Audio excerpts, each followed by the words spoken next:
Cool. Okay. I thought I'd do this podcast to, just round up what's happened this year and, being the solstice and all, it's the end of a chapter, so it's a nice time just to, reevaluate where we've come from and what's been happening and, where we might like to step into. So, summer solstice was yesterday, really good time, amazing portal of energy in which to let go of things and to walk into new things. And so, this year we've just had was an interesting one.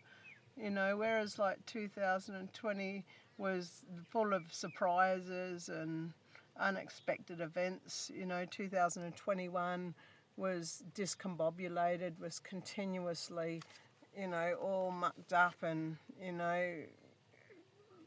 very fractured. 2022 has presented itself to be more of a bittersweet year. In each moment of bitterness, there's been moments of sweetness. In each moments of sweetness, there's been moments of bitterness. And so, I know you all have your own interpretations of that. And I think maybe that's what the universe was trying to unfold for us, that there's so many layers to everything that happens and how important it is to not miss the lessons that we can get from it, but how important it is to see the opportunities that are presented by these situations. Like it's easy to get caught up in the bitter side of it and, just keep going round and round and round in the bitterness and to not add the sweetness to it of the opportunities that come from these moments is to miss the whole point of the situation that's happened to us or for us, however you want to see it.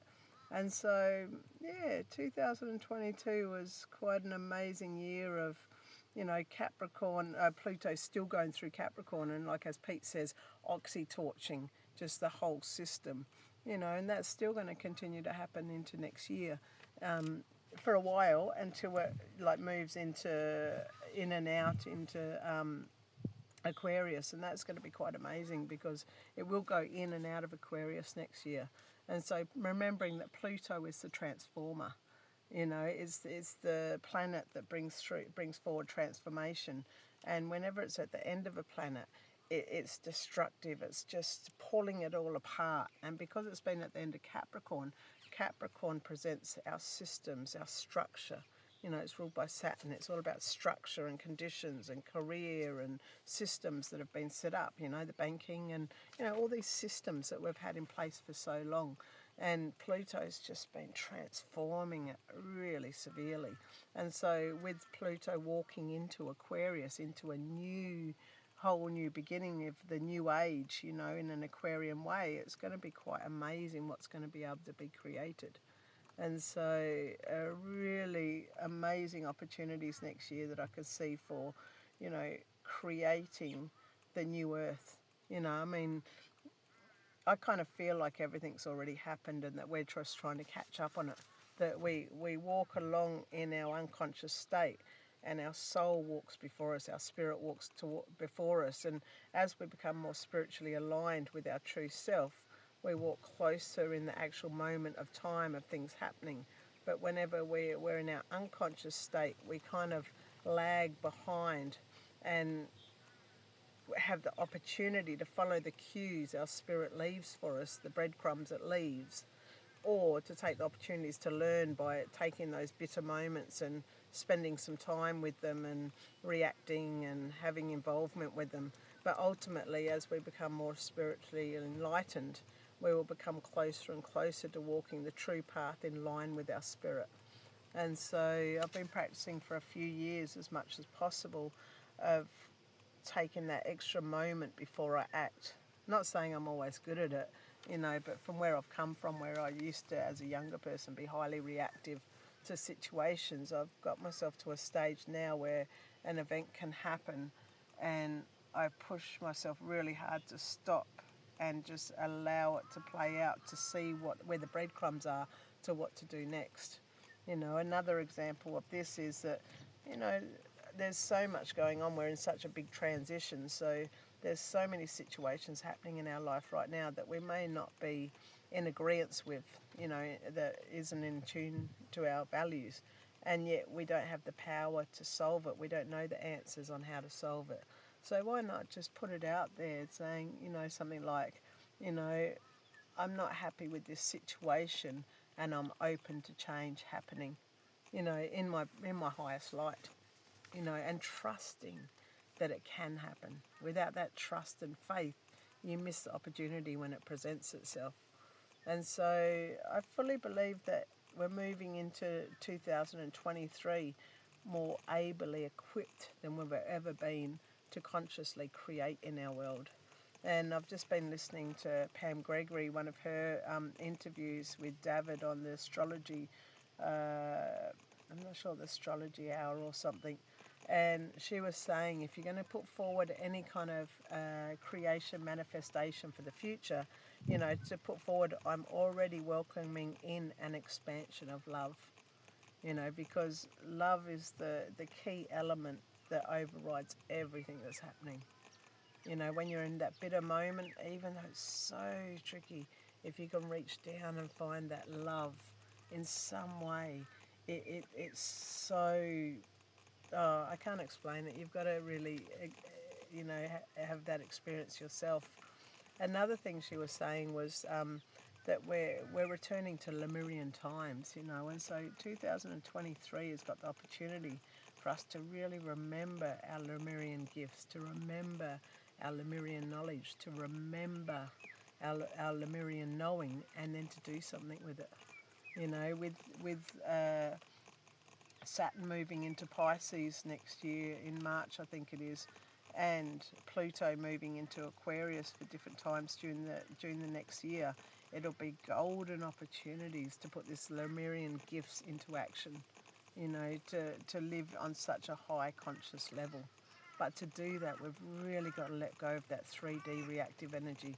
And so you've probably noticed over the last few years, or we could say even up to, from my memory, I'm going back to as far as 2017, but you could go as far back as 2011, we've had these opportunities over and over to release our karmic journey, and so now here we are at a time where it's time to step into the 5D.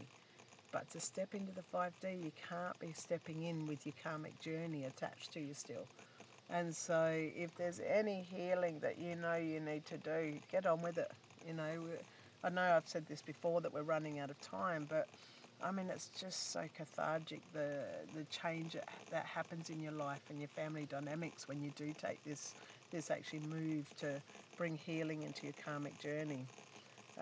Another thing I've noticed from doing a bit of research before I did this podcast is let me just see, Pam Gregory was saying about find your unique essence in a different way than you have ever before.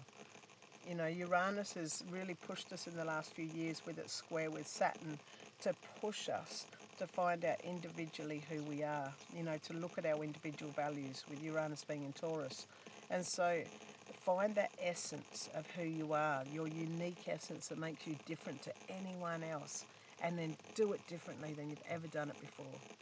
All right, if there's some notion you've got that allows you to be that individual in a more full way, but you're not sure if you can do it, take that leap of faith. There's no room for fear in the 5D.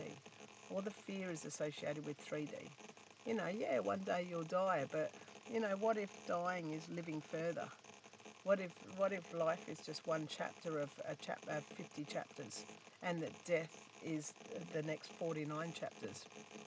Why limit ourselves in this first chapter when we've got so many chapters to come?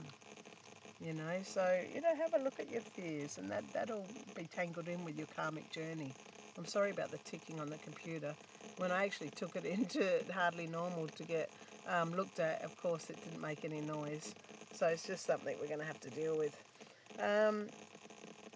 Another thing that they were saying in this interview is that there's no room for stress in the new earth.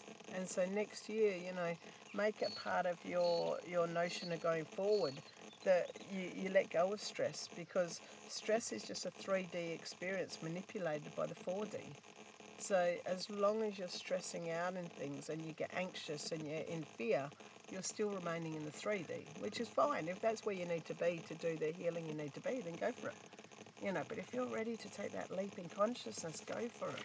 Step over it, check yourself, be more aware of yourself. And when those things come up, like actually look at your mindset, go into that higher level. You don't have to just look at the details of what's causing fear and what's triggering and blah, blah, blah. That's all very 3D. You want to go into the higher level and say, well, why is this being caught in this paradigm? Whereabouts in evolution are we heading? Another thing you'll find in astrology is that Mars is in retrograde right now in Gemini, which is really interesting because Mars is about action and masculinity, and Gemini is also a masculine planet, and so we've still got that masculine energy. But Gemini is more about knowledge. I know, and it's about licking all the surfaces and getting a bit of information out of lots of areas. And Mars being in retrograde is about Mars in retrograde. It's about not going forward. It's about going within and saying, oh, what do I know I need to do? And yet it's not taking that action. And so for some people that can be frustrating because we've got this opportunity now to go into what we know we need to do, but we haven't got the opportunity to do it. And so it involves a lot of patience. And if you can find this within yourself, this patience, when Mars comes out to retrograde from the 12th of January and then moves through Gemini and then moves into Cancer, you'll find a great surge forward of being able to take action, based on what you know, and then into the home and family, and so take this moment. When these moments happen, instead of fighting them, take the opportunity to go within, And so another thing that will be happening is on the 27th, Mercury will be going into retrograde. Now the same thing, Mercury is all about thinking and communicating. And so when it goes into retrograde, it's time to just stop and go within and say, all right, well, what do I really think about this? How am I communicating? Am I being effective in my communication? A good time to go within and look at your relationship with yourself. Because primarily what's happening in life is any relationship we're having with others is just a reflection of what we're having with ourselves. And so with going into Mercury in retrograde, into the new year, it'll give us this opportunity to just take stock before we go forward, of what's important to us. There'll be, the astrologers are predicting a lot more 3D events, big events happening, leading up to March next year. And so once again, bittersweet. You can sit in the disastrousness of them all, or you can step above them and say, all right, I'm going to stay strong in my gratitude. Oh, I'm still breathing. Wow, I can still walk. Oh, I've got fresh food. Oh, wow, gee, I've got some people that love me around me. So even if you can't even find fresh air, maybe just being able to move your big toe. I'm so grateful I can move that big toe. That might be all you can say.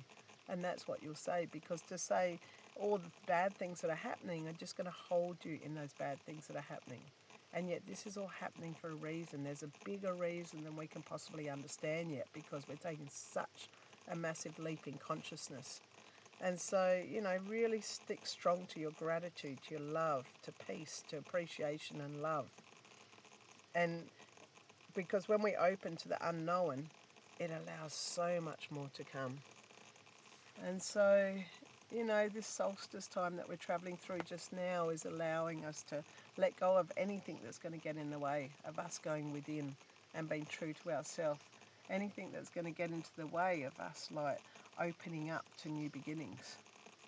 And so, love yourself. Love yourself, and then you can love everyone around you. So, happy solstice, belated. Merry Christmas, and Happy New Year.